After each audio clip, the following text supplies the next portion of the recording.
Mañana estoy recordando que esta unión estamos solicitando a nuestros pastores a través de los presidentes que además de tantas cosas que hay que hacer, le demos énfasis a tres cosas en la iglesia. Número uno, la visitación en sus casas. Comenzamos una jornada, pero no es que termina. Eso es el inicio de un estilo de vida que tenemos que tener. Visitar en sus casas a los hermanos, por favor, pastores. Si usted no hace otra cosa, solo visita, tiene la amistad del ministerio ganado. Eso es vital, vital, vital. Ahí se contienen los movimientos disidentes, no tienen progreso, porque ellos visitan mucho por otros intereses, no por la salvación. Otra cosa es capacitación. Ya el pastor Gómez lo decía, la Biblia dice que los pastores quedamos para capacitar, entrenar, enseñar a los miembros de iglesia a hacer el trabajo, no otra cosa. Y la tercera, que es la que estoy introduciendo al orador de esta mañana, es la buena predicación. Yo me gocé con el tema del pastor Burgos ayer y quedamos cortos, ¿verdad? Entonces yo hablé, hicimos arreglos para que el pastor termine el tema esta mañana. ¿Qué les parece? Quedaron varias cosas pendientes. Así que por eso, porque queremos que los pastores dediquemos más tiempo, los hermanos laicos, a tener un mensaje oportuno para la iglesia. No hablar por hablar, no entretener a nadie. Si no tiene nada que predicar, déle el micrófono a otra persona. Pero cuando se presente a un púlpito, hágalo en el nombre del Señor con un mensaje cargado de la palabra de Dios. Pastor Burgos, que Dios te bendiga para finalizar este tema. Pastor Burgos es un buen orador, nos conocemos hace años, lo admiro mucho porque siendo secretario de la Unión Salvadoreña aceptó venir de pastor y ese es un ejemplo para todos. Los cargos son pasajeros, no son para quedarse eternamente. Dios te bendiga, pastor. Nuevamente buenos días a todos. Supongo que el pastor Gómez tiene sus rotulitos. ¿O los dejó ahora? Ah, sí, ahí los tiene. Qué bueno que él tuvo la ventaja que él es el que pone los rotulitos, ¿verdad? Nadie se los puso a él. Pero yo sí le ruego que me los ponga a mí porque si es necesario vamos a hacerlo en breve. Vamos a terminar la parte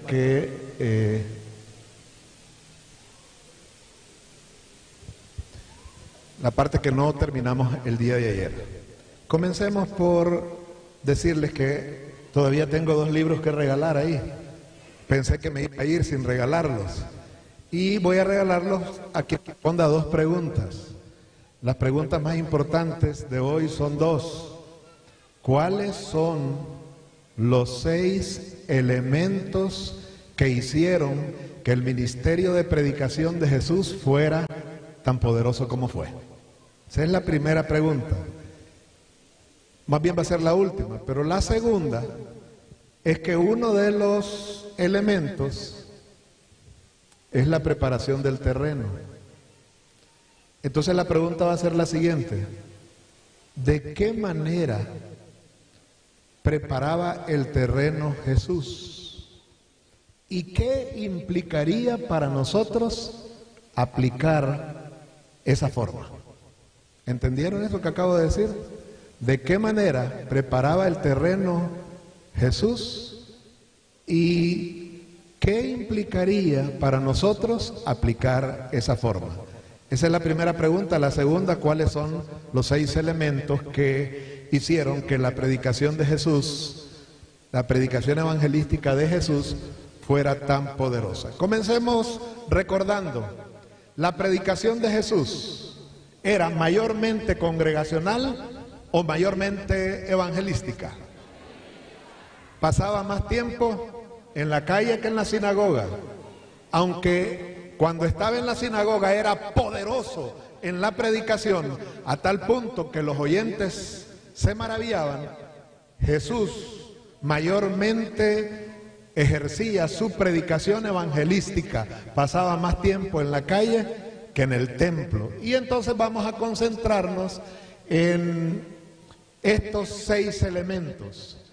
Interesante estos 6 elementos, porque debo decirles cuál es el proceso que yo utilicé para seleccionar estos 6 elementos. Para empezar, he leído algunos libros de carácter religioso y de carácter no religioso, pero quise, para seleccionar estos elementos, que mi mente, mis pensamientos no estuvieran impactados por pensamientos comunes. Así que seleccioné todo lo que la Biblia en el Nuevo Testamento dice de Jesús acerca de su predicación. Coloqué y escribí todo el contenido de los textos bíblicos así, y me puse frente a ellos a leer una y otra vez el contenido, hasta permitir que Dios revelara a través de su Santo Espíritu qué es lo que hacía la diferencia para que la predicación evangelística de Jesús fuera tan impactante. El resultado final es que quizás hayan otros elementos, pero que los 6 elementos más determinantes son estos 6 que voy a presentar. Quiero, en el nombre de nuestro Dios, decir lo siguiente: Jesús fue poderoso no solo porque era Jesús. Jesús fue poderoso porque estos elementos hicieron que Él fuera poderoso. Sus discípulos fueron poderosos porque estos 6 elementos los hicieron poderosos.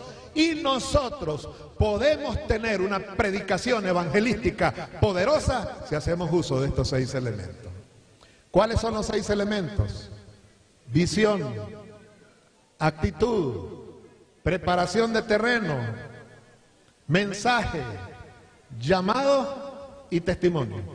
Son 6 elementos. Mucha gente ha escrito acerca de esto, pero estos son los 6 elementos que hicieron que la predicación evangelística de Jesús fuera poderosa. Comencemos con el primer elemento. Necesitamos ir a la Biblia, a Lucas capítulo 4. Y en Lucas capítulo 4 vamos nosotros a encontrar la declaración que contiene el primer elemento. Lucas capítulo 4. En Lucas capítulo 4, versículos 42 y 43, oigan lo que dice. Cuando ya era de día, salió y se fue a un lugar desierto, y la gente le buscaba. Y llegando donde estaba, le detenía para que no se fuera de ellos. Versículo 43, pero él les dijo: es necesario que también a otras ciudades les anuncie el evangelio. A ver, ¿cuál era la dinámica? La dinámica de la iglesia se comportaba así. Llegaba Jesús a un lugar y la gente gozaba de la presencia de Jesús. La predicación de Jesús golpeaba sus vidas, estremecía hasta lo más íntimo de su ser. Los milagros que Él hacía beneficiaban a las multitudes, y cuando la gente recibía el beneficio, no querían que Jesús se fuera. Querían que Jesús se quedara con ellos y hacían todo lo posible para que no se apartara de ellos. ¿No les parece familiar ese panorama? Es que estamos bien cómodos, aquí lo estamos haciendo bien, aquí nos está yendo bien, no se nos ocurra separarnos, quedémonos juntos. Esta pequeña congregación tiene 25, pero lo que nos ha hecho crecer es que hemos permanecido juntos. No nos separemos, por favor, quedémonos juntos aquí, no se aparte nadie de nosotros. Nadie se le ocurra salir de esta iglesia. La iglesia está rebalsando, pero quedémonos todos aquí porque aquí nos está yendo bien. Con Jesús pasaba lo mismo. No se aparte de nosotros. Le rogaban que no se apartara de ellos. Pero ¿cuál fue la declaración de Jesús? Pero Él les dijo: es necesario que también en otras ciudades que no han sido penetradas el evangelio sea predicado. La visión de Jesús. Jesús tenía una visión que lo impulsaba a predicar el evangelio. Cuando se tiene una visión, se tiene la fuerza. Cuando se tiene una visión, se tiene la energía. Cuando se tiene una visión, se tiene la pasión. Cuando se tiene una visión, se tiene el deseo. Cuando se tiene la visión, no tenemos espacio para cansarnos. Todo nos resulta deleite porque somos impulsados por la visión. Pero cuando el calendario viene y nos llega a nuestra mano y vemos en el calendario campañas este mes, bueno, las vamos a hacer para cumplir. Y al final llega la campaña, ¿y cuáles fueron los resultados? 20 hermanos cansados y no están convidados a volver a intentarlo de nuevo, porque lo hicieron para cumplir. Esa no era su visión, no tenían energía, no tenían entusiasmo, no tenían algo que les impulsara y les provocara. Yo les voy a decir que yo no podría ser pastor sin esto. Yo comprendo esto de Jesús. Si mi ministerio consistiera solamente en estar realizando actividades que otros planificaron por mí, yo me sentiría bastante, ¿qué diría yo? Bastante ocupado. Y probablemente hasta podría llegarme a sentir cansado, porque ocupado y cansado de tanto hacer actividades que no son parte de mi visión, termina llegando a convertirme en alguien que ya no tiene fuerza para continuar. Por casualidad hay algunas iglesias aquí que ya no tienen fuerza para continuar. No es que hay razón para estar cansado, es que lo que nos hace falta es que cada iglesia, cada individuo, cada pastor, cada anciano, cada líder de pequeña congregación tenga una visión que lo impulse, que lo entusiasme, que lo encienda, que lo haga despertar con el deseo de salir para hacer algo, para que su visión avance, que no descanse porque la visión lo tiene comprometido, lo tiene entusiasmado. Así era Jesús. Jesús se levantaba y decía: ¿a qué ciudad no he ido? ¿A qué ciudad no he logrado penetrar? ¿En qué lugar debo estar para que el evangelio sea predicado allí? Y eso era lo que lo impulsaba, se movía de un lado para otro. Yo no sé si ustedes tienen idea de los recorridos de Jesús. ¿Eran en una 4x4 o eran en una 2x2, 2 sandalias? ¿Cómo eran los recorridos de Jesús? En sandalias.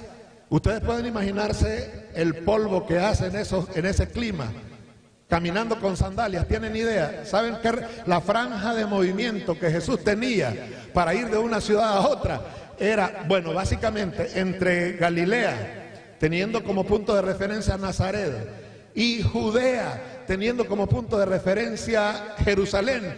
Habían alrededor de 144 kilómetros. Se recorrían a pie en 4 días. Y Jesús recorría todas las ciudades de Galilea y eventualmente salía para Judea, echándose la caminada de 4 días, predicaba en algunas ciudades de Judea, regresaba a Galilea después de caminar otros 4 días, recorría las ciudades, solo por decirles algo, entre la ciudad de Canaán y Capernaum habían 27 kilómetros. Y él caminaba toda esa franja. Cuando estaba en Galilea, caminaba 27 kilómetros para acá, después 25 kilómetros para la ciudad de Naín, y así se manejaba caminando. Y lo que lo movía, óigame, si ustedes hubieran sido Jesús con las sandalias, ojalá si fueran los caminadores que anda el pastor Eddie Martínez, que le acabo de dar unos tenis, que si se los hubiera prestado a Jesús, quién sabe hasta dónde hubiera llegado. Pero Jesús era en sandalias. Era en sandalias y caminaba en sandalias. Óigame, qué tremendo. Y el polvo, el calor, los dedos empollados. Y así iba caminando de ciudad en ciudad. Y la pregunta es, ¿qué era lo que lo impulsaba? ¿Qué era lo que lo animaba? ¿Qué era lo que hacía que no se cansara? ¿Saben qué cosa? La visión. Tenía la visión de que toda ciudad fuera penetrada con el evangelio y tenía la visión de que debía ir a todas las ciudades. Cuando la iglesia pierde esta visión, está confundida, está extraviada, se acabó todo, porque no hay nada que le impulse. Hermanos, ustedes dirán, Costa Rica está representada por ustedes. Los elementos que Dios tiene en este territorio para hacer posible esa visión somos nosotros. Y ahora, en el Caribe, hay ciudades, hay pueblos, hay sectores que todavía no han sido penetrados. Hay lugares en los que todavía el evangelio no ha sido penetrado. Cantones, ciudades, pueblos. Aquí en el sector de la asociación, ¿habrán ciudades en la zona sur que no han sido penetradas? Claro que las hay. Yo fui a dictar una campaña en la zona sur y aquí hay iglesias, no. Y aquí hay iglesias, no. Y estaban por ahí, ¿cuánto cuesta este terreno? $10,000, esto es barato aquí. Óigame, y este otro, este te lo venden en 12,000. Caramba, aquí es asunto de comprar unos 100 terrenos y comenzar a ver cómo distribuimos el asunto y penetramos toda ciudad. Hay terrenos en el Caribe, en la asociación y todavía en la zona norte que todavía no han sido penetrados. ¿Y saben qué? Cuando nos apoderemos del ardiente deseo, de la visión de penetrar toda ciudad con el Evangelio, nada nos va a cansar, nada nos va a detener, porque la meta es predicar el Evangelio a toda tribu, nación, pueblo y lengua, y veremos a Jesús venir en gloria. Ahora, deteniéndonos aquí un poquito más, ¿qué con las ciudades grandes como Alajuela, como San José, como Heredia? Ahí ya terminamos. Entonces, Cartago, ¿saben qué haríamos? Aquí está el hombre de los caminadores, que si lo hubiera visto, exhibo los tenis. Si Jesús hubiera tenido los tenis que él anda, no sé hasta dónde hubiera llegado. Él lo andaba con sandalias. Tremendo, porque imagínense, qué sacrificio. Ahora, miren, hablemos de San José, hablemos de Alajuela, hablemos de Cartago. ¿Está penetrado? No, ahí no tenemos que hablar de ciudades, ahí tenemos que hablar de barrios, tenemos que hablar de residenciales, tenemos que hablar de esos sectores. A ver, ¿cuántos residenciales de San José, de Heredia, de Alajuela no han sido penetrados? Óigame, la pasión que no haya residencial y barrio en esta ciudad que no haya sido visitado con el poder del Evangelio. Y cuando ese ardiente deseo, esa visión se apodera de nosotros, no hay que decirle a nadie que dé estudios bíblicos, no hay que decirle a nadie que dicte campaña, no hay que obligar a nadie con un calendario. Uno mismo dice: hay que hacer esto, hay que hacer lo otro, porque ardo en la visión de penetrar toda ciudad, todo barrio, todo lugar. Cuando nosotros seamos revestidos de esta visión, la historia de la iglesia va a cambiar. Y ustedes dirán: ¿por qué Jesús fue tan poderoso? Porque tenía esta visión. Óigame, se rodeaba a orar. Y yo no sé por qué ustedes creen que Jesús oraba. Jesús oró mayormente noches enteras por seleccionar personas. Y la segunda razón que lo obligó a pasar noches enteras orando es penetrar lugares. Fueron los dos grandes motivos de oración de Jesús. Y después de orar toda la noche por seleccionar personas que sirvieran en la causa, oraba por penetrar lugares y ciudades que no habían sido penetradas. Y después de orar toda la noche, se levantaba en la mañana lleno de una furia y un entusiasmo que nada ni nadie lo detenía. Nada ni nadie lo detenía. Era tremendo Jesús. Así que estamos claros que la visión es lo que hace la diferencia. Figúrense que una iglesia que no tiene una visión es una iglesia que ya llegó. Y como ya llegó, no va a llegar a nada. Ustedes saben que cuando llegué a las iglesias que me toca dirigir, los hermanos quizás esperaban. Aquí están los hermanos. Yo ando con un grupo de mujeres extraordinarios, hermano. Esas mujeres, vienen. Esas mujeres han cambiado la historia de la iglesia. Son una dinamita. Y es interesante, pastor, ¿y qué es lo que vamos a hacer? Hermanos, vamos a pasar todo el primer tiempo definiendo la visión. Es que sin visión esto no funciona.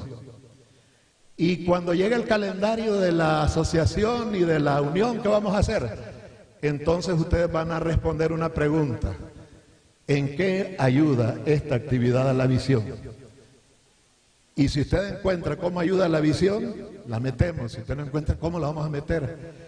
Y los hermanos se han hecho expertos: si esto puede ayudar a la visión de esta manera, y esto puede ayudar a la visión de esta manera. Y ustedes saben que gastamos un montón de tiempo definiendo la visión. Y hace poco que terminó el año, reunimos a los nuevos oficiales para dar capacitación. Los hermanos esperaban un curso de cómo se desarrolla el ministerio. Hermanos, vamos a revisar la visión. Y nos gastamos toda la tarde revisando la visión. ¿Qué es lo que de la visión no va? ¿Qué es lo que la visión sí va? ¿Cómo lo podemos ver mejor? Oigan, y la gente llena envisionándose y envisionándose. Y cuando la visión llega al corazón de cada uno, ya tenemos el motor que nos impulsa, ya tenemos la fuerza que nos arrastra. Mientras no tengamos la visión, no tenemos poder. Porque la visión es lo que te da el poder impulsador. La visión es lo que te da la fuerza para continuar. La visión es lo que te da la energía para mantenerte. El segundo elemento que Jesús tenía es que tenía la actitud necesaria. Escúchenme, primero es la visión, pero después si no quieres que esa visión desaparezca en el camino, hay que asegurarnos de reunir el segundo elemento que hacía de la predicación evangelística de Jesús una predicación poderosa. Si ustedes leen acerca de la actitud de Jesús, Jesús tenía básicamente 3 comportamientos vitales en su actitud. Miren, lo primero está en Marcos 6:34. ¿Qué dice Marcos 6:34? En Marcos 6:34 se está narrando la alimentación de los 5,000. Y dice que cuando Jesús se levantó y vio la multitud, sintió compasión por ellos. El pastor Herrera mencionó esto ayer y queremos armonizar en esto. Y vamos a armonizar un poquito porque con todo lo que se ha dicho, pero el segundo gran elemento es tener la actitud correcta. Para que la predicación evangelística sea poderosa, el primer comportamiento es tener compasión por los perdidos y los necesitados que hay en este mundo. No le compadece ver cómo mucha gente rica se está perdiendo. No le compadece ver cómo muchos profesionales se están perdiendo. No le compadece ver cómo tanta gente que sufre en la calle se está perdiendo. Jesús vio la multitud y se compadeció de ellos. El contexto a mí me sorprende. Es que a mí, así como me sorprende las sandalias y las tremendas caminatas, me sorprende esto. Jesús había estado en Capernaum predicándoles todo el día. Y después de que ya les había predicado, le dijo a los discípulos: necesitamos descansar. Pero para eso huyamos. Tomaron la barca, se montaron en la barca para irse al otro lado. Recuerdan que Capernaum queda en el extremo del lago de Genesaret, lago de Galilea. Y ellos se cruzaron al otro lado, donde está la ciudad de Betsaida. Fuera de la ciudad de Betsaida, al otro lado, estaba un monte. Ahí era donde Jesús acostumbraba ir a orar y descansar con sus discípulos. Llegaron al otro lado, subieron al monte y estaban buscando el lugar apropiado para descansar, cuando repentinamente la multitud que vio la dirección en la que iban, vinieron a pie, caminando a prisa, y bordearon el lago hasta llegar al otro lado, a la ciudad de Betsaida. Averiguaron dónde estaba Jesús, y cuando Jesús y los discípulos se están acomodando para descansar, se aparece la multitud de más de 5,000 personas. que hubieran hecho ustedes? Ay, por favor, vayan y lárguenlos. ¡Qué barbaridad! Yo ya les di suficiente tiempo. ¿Cómo se les ocurre ser tan imprudentes de venir siguiéndome hasta aquí?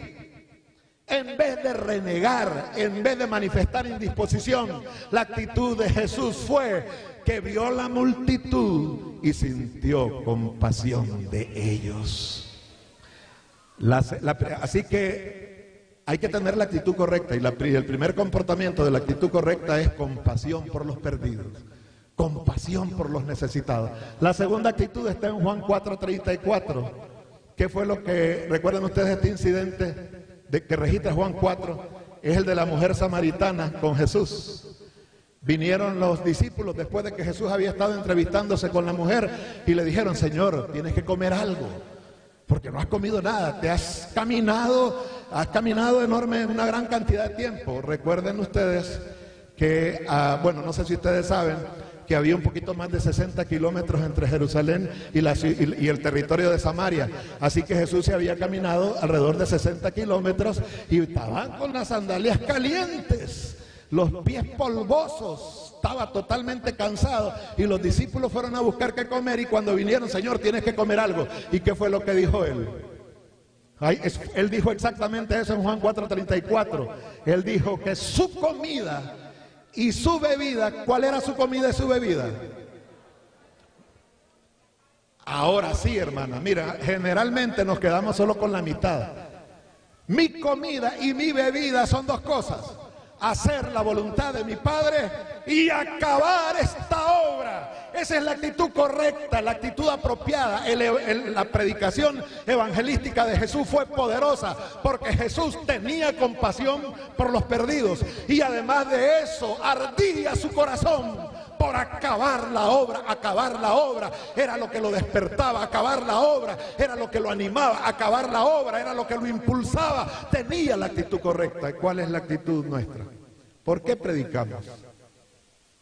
¿Qué es lo que nos impulsa a predicar? Hermanos queridos, cuando la iglesia deje de seguir programas y haga todo lo que hace por acabar la obra, los programas en cada iglesia serán enormes. ¿Y saben por qué serán enormes? Porque cada quien estará listo para hacer todo lo que corresponde hacer con tal de acabar la obra. Y la tercera y última actitud dentro del comportamiento correcto es el sentido de urgencia. En Juan 9:4, Jesús dice que Él hace esto en este tiempo y lo hace con urgencia porque quién sabe si habrá tiempo después. Jesús tenía un sentido de urgencia extraordinario. Así que observen, hasta aquí hemos dicho dos cosas. El primer elemento que hacía de la predicación de Jesús poderosa era la visión.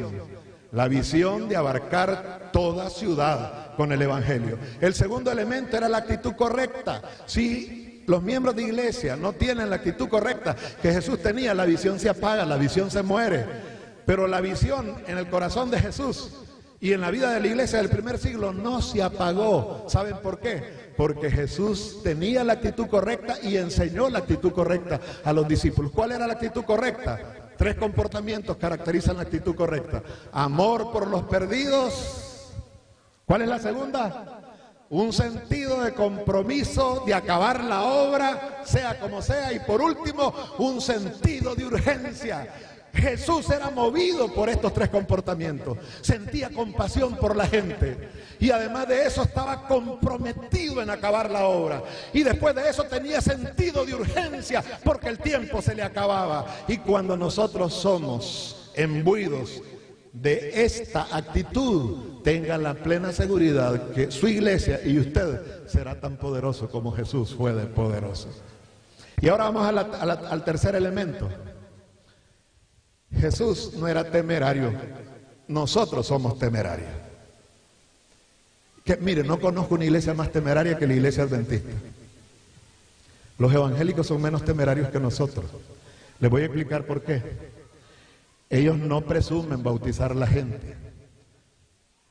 Ellos hacen una semana para llevarlos a aceptar a Cristo y después los preparan para bautizarse. Nosotros predicamos una semana y los queremos meter en microondas para bautizarlos. Y a ver, y abren el microondas para ver si en esa semana te dicen, no está todavía. Pero entonces, en vez de decir, vamos a darle otro tiempecito más, volvamos a cerrar el microondas. O sea, es increíble. Esto no puede seguir así. Somos temerarios. Queremos nosotros en una semana que el Espíritu Santo haga maravillas sin que la palabra de Dios haya quemado la vida de la gente. Y cuando la palabra de Dios no ha quemado la vida de la gente, el resultado es o escaso o es un resultado espurio, que así como se bautizan, así se van. Jesús no operaba de esta manera y a él le gustaba bautizar multitudes. Yo les voy a decir, a mí también me encanta bautizar y sin temor a nada puedo decir que batallo contra mí mismo.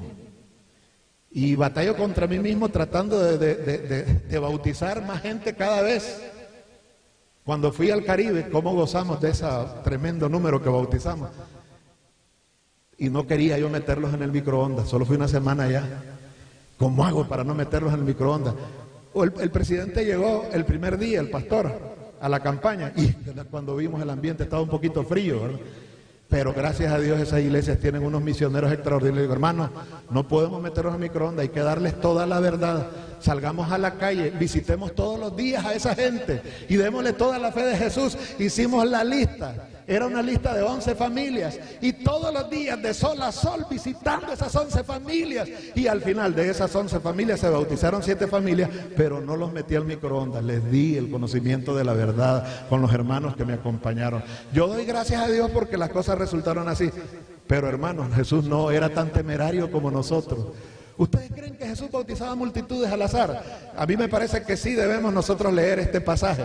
Lucas capítulo 10 versículo 1. ¿Saben por qué debemos leerlo? No porque es desconocido, sino porque es demasiado conocido, pero me da la impresión que no lo hemos visto bien este pasaje.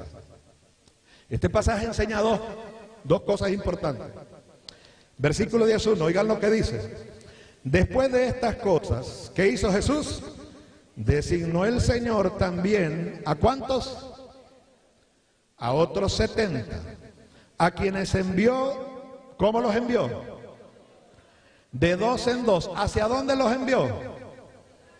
A toda ciudad y a todo lugar donde Él había de ir. Hermano, yo no sé si están... Tres cosas dice este pasaje. Primero, no podríamos nosotros ser temerarios de montar una serie de predicación evangelística, una campaña evangelística y disponernos a predicar sermones evangelísticos sin antes haber designado un equipo de trabajo para la preparación del terreno. ¿A cuántos designó? ¿De cuántos era el equipo de trabajo? ¿Designó a un equipo de cuántos? Óigame, cuando una campaña evangelística comienza y no tiene un equipo de trabajo designado, por favor, mejor ni predique, porque va a ser una vergüenza, va a ser algo cargoso, va a ser doloroso.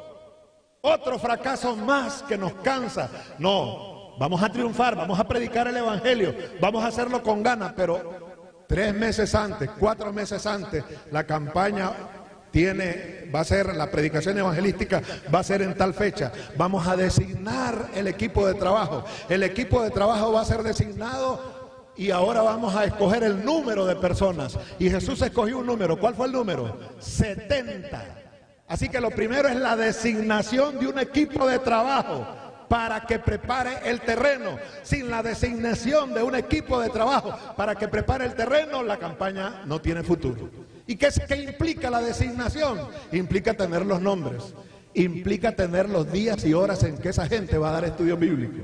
Una formulita. A ver, queremos definir el equipo de trabajo. El equipo de trabajo son 70.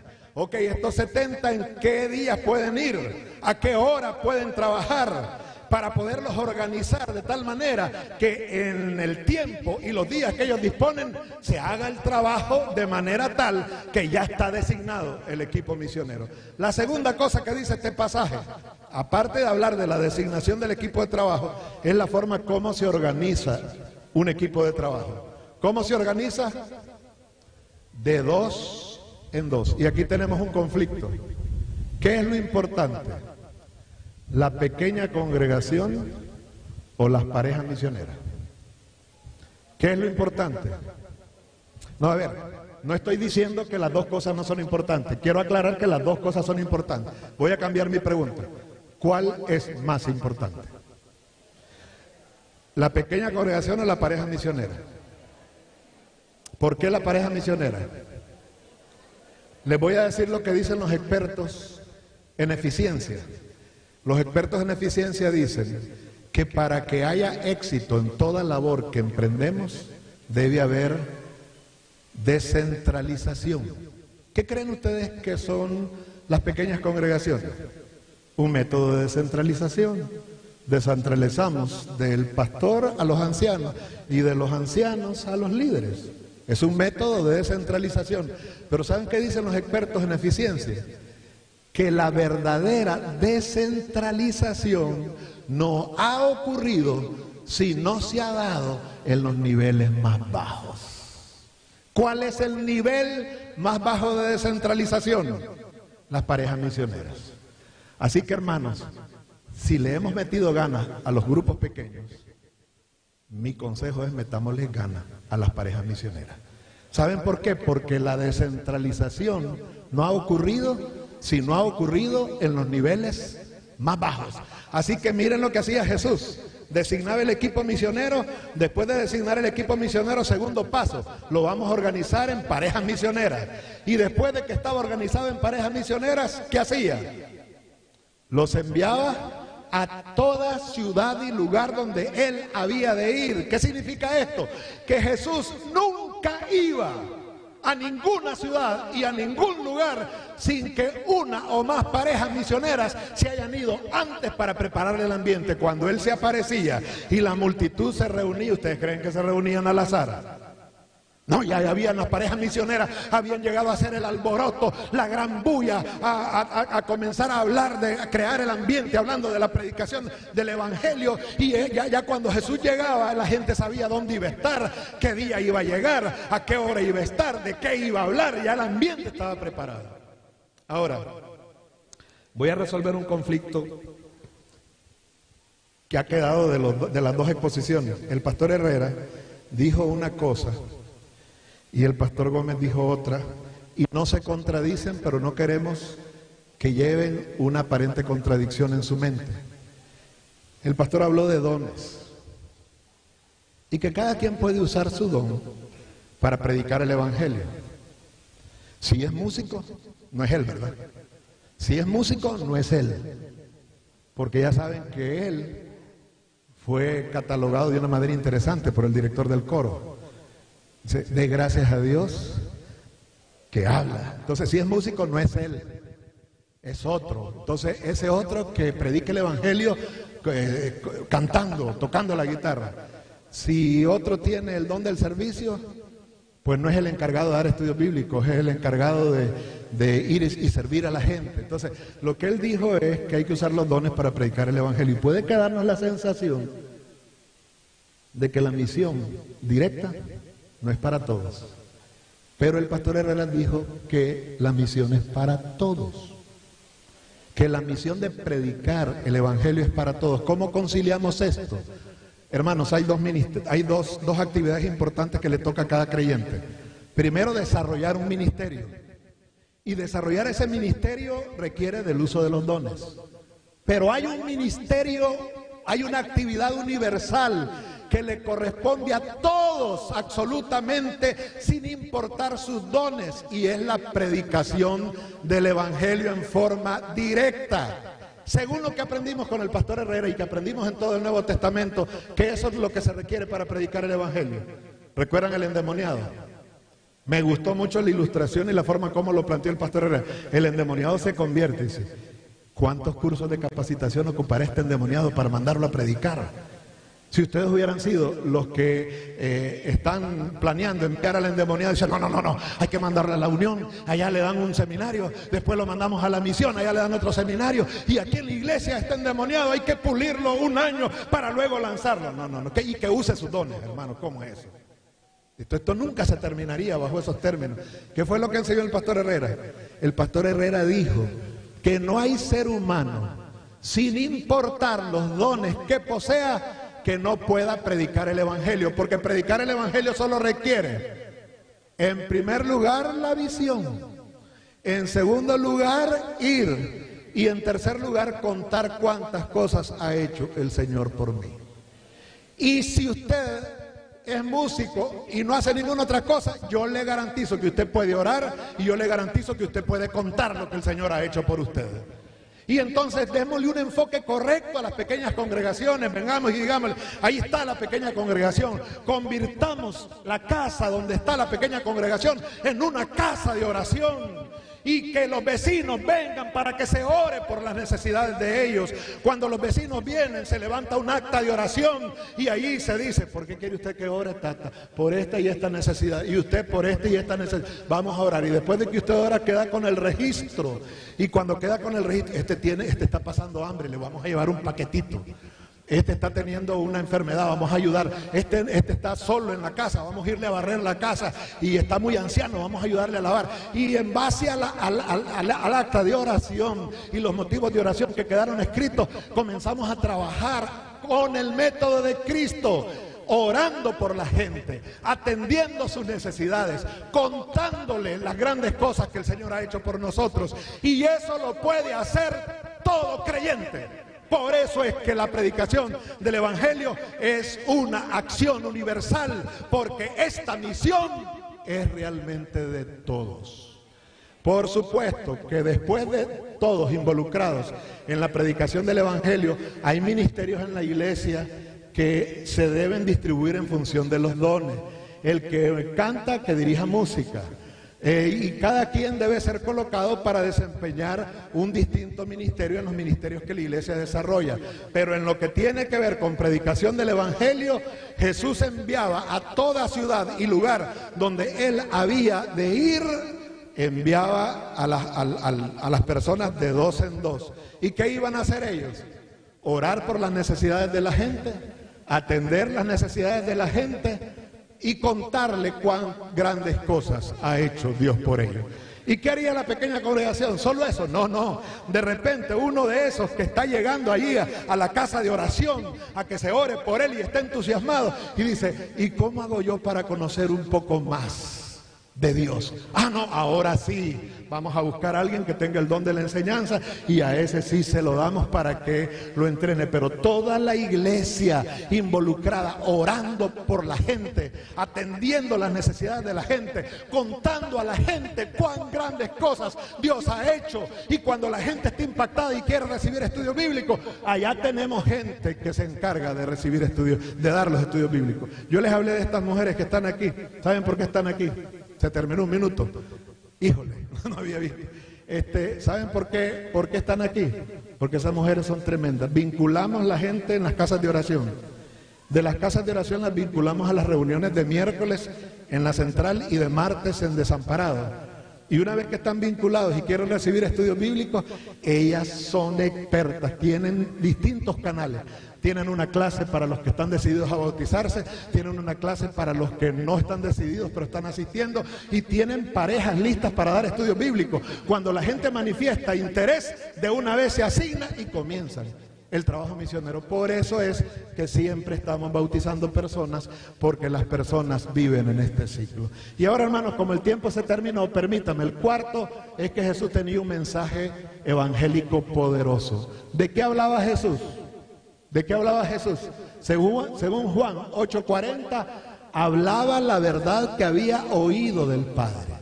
¿Qué verdad hablaba? La verdad que había oído del Padre. Cuando usted habla la verdad que leyó en un folleto y no la escuchó del Padre, es una verdad sin vida, que no tiene poder. Pero Jesús había oído del Padre la verdad, y cuando Él se paraba a hablar de la verdad, abría su boca y los corazones eran estremecidos con el poder de la palabra. ¿Qué tenemos que hacer nosotros? Si usted va a predicar, si le regalaron un folleto para que predicara, no importa. Si usted preparó los sermones para hacer la predicación evangelística, no importa. Ya sea que los sermones los creó usted o los creó otro, analice cada pasaje en el que está sostenido el sermón, y no deje de leerlo y orar hasta que Dios le hable, hasta que Dios le diga, hasta que Dios le impacte. Y cuando se para delante de la gente, no hablará palabra de hombre, sino hablará palabra que oyó de Dios. Y cuando eso sucede, hay poder en la predicación del evangelio. No prediquen fríamente, hermanos. Mira, a mí me desespera cuando yo tengo que predicar y no estoy seguro de haber oído la voz de Dios impresionando mi corazón. Me desespera, me angustia, y entonces me encierro, oro, y leo y vuelvo a leer y sigo orando y vuelvo a leer el mismo pasaje, hasta que de repente la luz del cielo me habla y encuentro en el pasaje algo que impacta mi vida, y a partir de allí yo oí la verdad de Dios. Y cuando me paro delante de la gente, hay poder, porque estoy hablando como Jesús de lo que oí del mismo Dios del cielo. Entonces, vamos a seguir ahí. La quinta cosa son los llamados, hermano. Jesús nunca predicó sin hacer llamados. Y entonces, Marcos 1:14 y 15 dice que Jesús era poderoso en los llamados. Y dice que nosotros debemos ser poderosos en el llamado. Y solo voy a decir una frase sobre los llamados. Una frase. La frase que voy a decir es que para hacer un buen llamado, el llamado tiene que tener dos características. Primero, una estructura. El llamado debe tener una estructura organizada. Y segundo, debe ser apelativo. Para tener una estructura, para ser efectivo, necesita recapitulación, aplicación, demostración, persuasión e invitación. Todas esos elementos deben estar en un llamado de una manera extractada. Vuelvo a repetir, recapitulación. En una frase resumo lo que he enseñado. Aplicación, cómo se aplica lo que he enseñado a la vida diaria.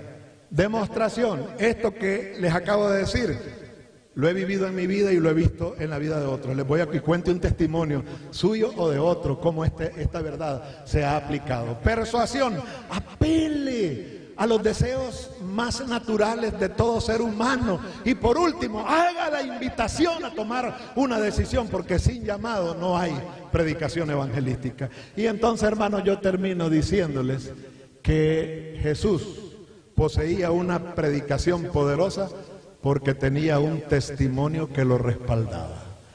Este pasaje, San Juan 5:36, dice que Dios Padre le había dado las obras para que las cumplieses. Las mismas obras que hacía daban testimonio de Él. Jesús poseía un testimonio que respaldaba su predicación evangelística. Jesús poseía un testimonio que hacía que la gente pusiera atención a su mensaje. Jesús poseía un testimonio que hacía que las verdades fueran asimiladas porque era evidente que las vivía. Esto es desafiante. De todos los puntos, el más desafiante es este. No se atreva a pararse sin vivir lo que está predicando. No se atreva a pararse a predicar un sermón evangelístico sin que su vida sea una muestra de la verdad que usted está predicando. Y estos 6 elementos, hermanos, son los 6 elementos que hicieron de la predicación evangelística de Jesús una predicación poderosa. Les quiero decir lo siguiente. Yo creo que las cosas que sucedieron en el Pentecostés todavía no es el tiempo que sucedan. Porque si fuera el tiempo yo estaría preocupado, porque yo me pongo a pensar, es el mismo Dios, es el mismo Espíritu Santo. Pedro predica su primer sermón. Es un sermón confrontativo y se le bautizan como 3,000 personas. Yo tengo 33 años de ser pastor. ¿Y por qué no se me bautizan esas multitudes? Pues yo le voy a decir que no es el tiempo, va a venir el tiempo. El tiempo para que esto suceda está cerca. Pero mientras llega ese tiempo, si practicamos estos 6 elementos, estaremos no solamente adquiriendo la condición para que nuestra predicación evangelística sea más poderosa ahora, sino para que cuando venga el Pentecostés sucedan mayores cosas que las que sucedieron en el primer siglo. Dios use poderosamente a su pueblo. ¿Regalo los libros, pastor? No me los quiero llevar, los voy a regalar. A ver, hermano, vamos al examen. Óigame, no me levanten la mano si no he hecho la pregunta. Voy a regalar este libro al que responda la primera pregunta. La primera pregunta es: ¿de qué manera preparaba Jesús el terreno? Venga pues, hombre. ¿De qué manera preparaba Jesús el terreno? ¿Y cómo y qué implicaría que lo apliquemos hoy nosotros? Con todos los detalles. Bueno, buenos días. Bueno, Jesús tenía un método que deberíamos aplicar actualmente. Él enviaba a 2 personas misioneras para que prepararan ese terreno para que conocieran el Evangelio. Entonces, lo que él hacía era llegar, predicar cierta cantidad de días y recogía todos esos frutos, los cuales ya habían hecho esas 2 parejas misioneras, lo cual se hacía mucho más fácil para él y eran personas que iban a aferrarse a la fe de una manera más segura. Eso sería la forma que preparaba el terreno. Okay, hermanos, solo le voy a hacer una pregunta. ¿Y esas parejas misioneras las cogía cualquiera que salía en el camino, no? ¿Cómo era primero? Le faltó un paso. Es que ¿cómo vamos a organizar las parejas misioneras si no está dado el primer paso? ¿Recuerda el primer paso? 70 era el primer paso, ¿te acuerdas? Él llegaba y preparaba a 70 personas directamente él. Y después, cuando estaban bien preparadas, él llegaba y las enviaba, pero ya tenían ese conocimiento y esa potencia, como esa visión. Hermanos, qué bueno que él vino aquí. Él tiene el pensamiento típico de la iglesia. Dice, pues él agarraba y personalmente los preparaba, y cuando los tenía bien preparados los enviaba. No, hermano. No. El verbo designar, como no hemos tenido tiempo, el verbo designar es muy raro. El verbo designar solo si implica escogerlos, organizarlos y enviarlos. Porque no se ocupa capacitación para la predicación del Evangelio. Para el ejercicio de un ministerio sí, pero para la predicación del Evangelio, queridos jóvenes, no se ocupa capacitación. ¿Saben por qué? ¿Quién no sabe orar aquí? Va y ora por una persona. ¿Quién no sabe contar las maravillas que Dios ha hecho en su vida? No necesita entrenamiento para eso. Lo único que necesita es que se designe el grupo, se organicen parejas y se envían para que oren por los necesitados, para que oren por los perdidos, para que atiendan sus necesidades, para que le cuenten las maravillas que Dios ha hecho con ellos, y después de eso, si quiero recibir estudios bíblicos, buscamos a alguien que pueda dárselos. Esa sería la aplicación, pero no hay uno aquí que no esté preparado para esto. Miren, el diablo nos ha engavetado, y nos ha metido en una gaveta con llave. Capacitación. Cuando yo fui al primer distrito, llegué y dice: pastor, aquí tenemos varios años de estar capacitando de 2 a 4 de la tarde sobre profecías y sobre el conocimiento de la Biblia, y no tenemos tiempo para dar estudios bíblicos. Y le digo: ¿cómo? ¿Cuánto tiempo tienen? Llevamos varios años en esto, capacitándonos. Es que no puede salir, este nuevo creyente no puede salir, porque si sale no está preparado. Hermanos, ¿qué dice Elena de White? Imaginémonos que la joven que se bautizó hoy llega esta tarde, y al llegar esta tarde a su casa quiere de una vez predicar el Evangelio. ¿Está preparado o no está preparado? ¿Está capacitado o no está capacitada? ¿Qué ocupa ella para estar capacitada? Orar por las personas, contar cuántas cosas ha hecho Jesús por ella, compartir su testimonio. ¿Y qué pasaría si la persona le dice: mire, tengo una pregunta bíblica de usted porque unos testigos de Jehová me dejaron enredado? Dígame la pregunta. Esta es la pregunta. No hay problema. Esa va a ser la pregunta que yo le voy a responder la siguiente ocasión que nos encontramos. ¿Y qué dice Elena de White que sucede en el camino a Cristo? Cuando se despide, sale corriendo a investigar y lee la Biblia como nunca antes la ha leído, y se arrodilla a orar como nunca antes ha orado, y cuando regresa la siguiente vez le da la aclaración y él dice: te tengo otra pregunta. Bueno, no hay problema, tenemos la metodología que yo me llevo anotada la pregunta, y cuando yo regreso te la aclaro. Terminaron y se va corriendo de nuevo. ¿Y qué dice Elena de White? Que en ese plan estudiamos la Biblia como nunca la hemos estudiado y oramos como nunca hemos orado. Dejemos de estar encerrados capacitando. Vamos y prediquemos el Evangelio, oremos por la gente, contemos cuántas cosas ha hecho el Señor Jesús, y cuando quieran conocer la verdad, asignémosle a alguien que le dé los estudios bíblicos, y de esa manera el Evangelio será predicado. Dios te bendiga, hombre. Vamos a la última pregunta. ¿Cuáles son los 6 pasos? Los 6 elementos. Vamos, ven ustedes. Los 6 elementos. Los 6 elementos, hermanos, no son 6 elementos inventados. Son los 6 elementos que hacían la diferencia en la vida de Jesús. Pruébelos, que si usted los prueba, harán la diferencia. ¿Cuáles son los 6 elementos? Visión,